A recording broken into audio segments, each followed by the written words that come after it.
Phase 1 of the study plan is content refresh, which can last about 2 weeks to a month before you move on to the application and practice phase. The reason that this slide suggests Phase 1 can be as little as 2 weeks is due to the fact that much of the content refresh phase can continue to be applied throughout Phase 2. This is because if you choose to focus on flashcarding for content refresh, flashcards can easily be used in conjunction with practice questions and practice passages simultaneously. In fact, taking a break from one to engage in the other can offer some nice diversity in your study plans. But let's move on to the specifics of Phase 1. So the first step of Phase 1 is to take your baseline practice exam. We recommend using the AAMC practice exams, which you can get through the school for free. Pre-Med advisor, Manny Campos, will give you some information about this in a separate video. Taking the baseline exam gives you an idea of which areas of the exam may pose most challenging to you. After taking the exam, make some notes and flashcards based on the questions and concepts you struggled with, and then move on to Step 2. At the beginning of Step 2, I'd recommend taking some time to look at MCAT review sheets and begin studying flashcards using the program Anki. You can see the spelling there on the slide. If a flashcard or review sheet poses a concept that is foreign or difficult, simple web searches can provide videos such as Khan Academy videos explaining the topic/concept in detail for free. In fact, the flashcards example of Anki decks that I will be recommending actually have Khan Academy videos linked in the flashcards. I imagine many of you have done similar web searches throughout your undergraduate courses and are comfortable and likely have seen tons of Khan Academy videos and similar videos already.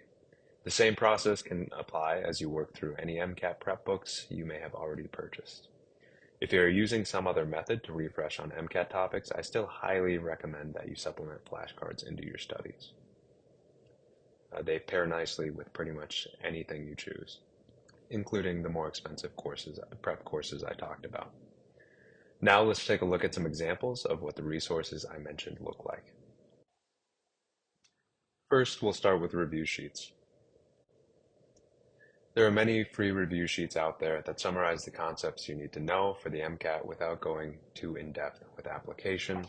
One great example is the free MileDown review sheets, which offer you about 90 pages summarizing the concepts of Gen Chem, OChem, biology, biochem, the behavioral sciences, physics, and math.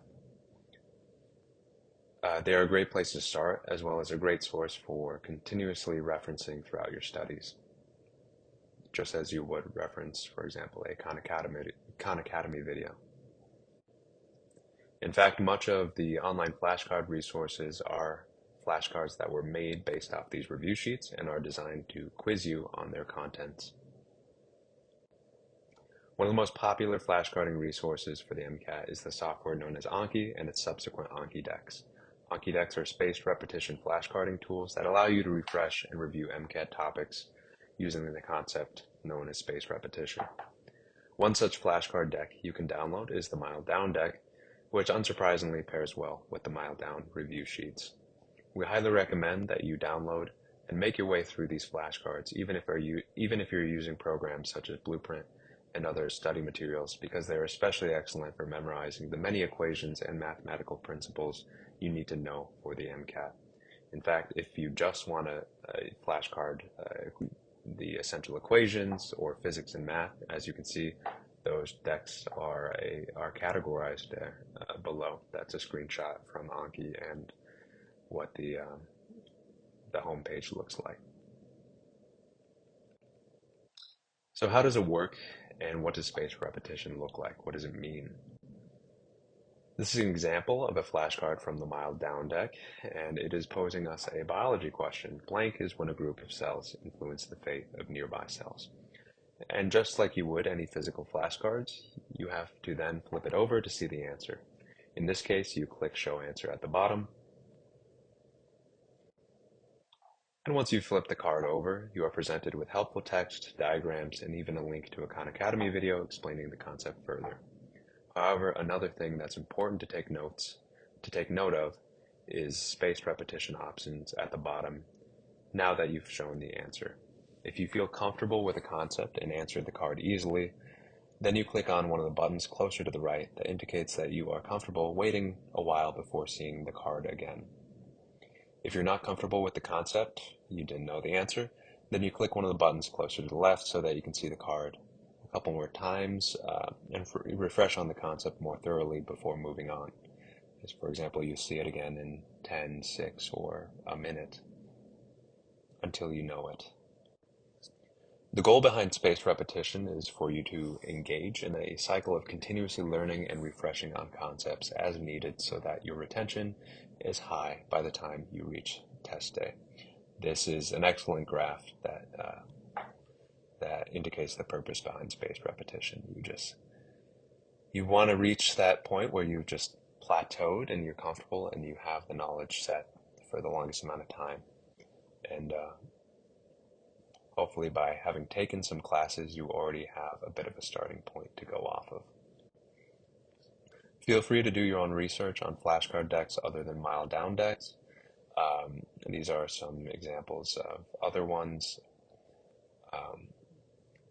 Anki is just a software for making and downloading flashcards, so there's tons out there. There's actually tons for example, if you're looking for flashcards about other concepts, or for example, me personally, I've been downloading and studying decks that pertain to medical school, so I can get a head start on medical school classes and anatomy. Then comes step 3 of this phase. Begin doing practice questions in conjunction with your flashcards or whatever other method you are using to review. If you choose to make flashcards based on questions you miss, it is beneficial to begin sooner rather than later, because you'll have the most time to review them leading up to test day. You can make your own spaced repetition flashcards using Anki, but I'm going to show a much more user-friendly option known as Remnote. So Remnote is a free tool that many CSBSju students have started to use to flashcard their notes. It's great for making individual flashcards or turning typed notes into flashcards. It then allows you to study them using spaced repetition, just like Anki. There are plenty of tutorials on YouTube, and it's much more easy to figure out than making flashcards in Anki. It is also available for download as an application for those of you that like to work off tablets such as iPads. Side note on what I said prior, if you have a web account on a computer and then you download it to your phone or your iPad, then you are able to see the contents from all 3 of those devices at once. For example, if I make some flashcards on my computer, I can then study them as I go about my day on my phone, which I have the Remnote app on, and just sign in using the same email and password. The main feature that requires payment is the ability to make occlusion cards, like the one you see here. This allows you to quickly turn helpful diagrams you may find throughout your studies into flashcards that you can then study more efficiently. Personally, I have been paying for and using Remnote to study in all of my high-yield science classes for the last 3 semesters. I have found it wildly beneficial and cannot recommend it enough to students. There are plenty of YouTube tutorials online regarding how to use Remnote, and the same goes for Anki.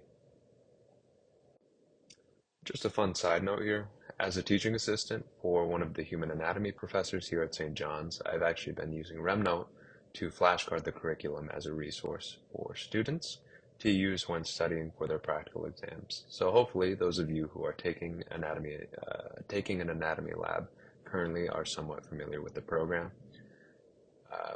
And the reason I'm able to do that for all the students is once you are paying to be able to make those occlusion cards, those flashcard decks that you make and have occlusion cards in can be sent to anyone. So even if someone is not paying for occlusion cards, that only means they can't make occlusion cards. It does not mean that they can't study other people's flashcards, occlusion flashcard decks, if there's a lot of occlusion cards in them or something like that. In this case, almost the entirety of those flashcards I've been doing for the anatomy labs are occlusion cards, and all the students who don't pay for Remnote can still see them. But with that, we'll move on to phase 2.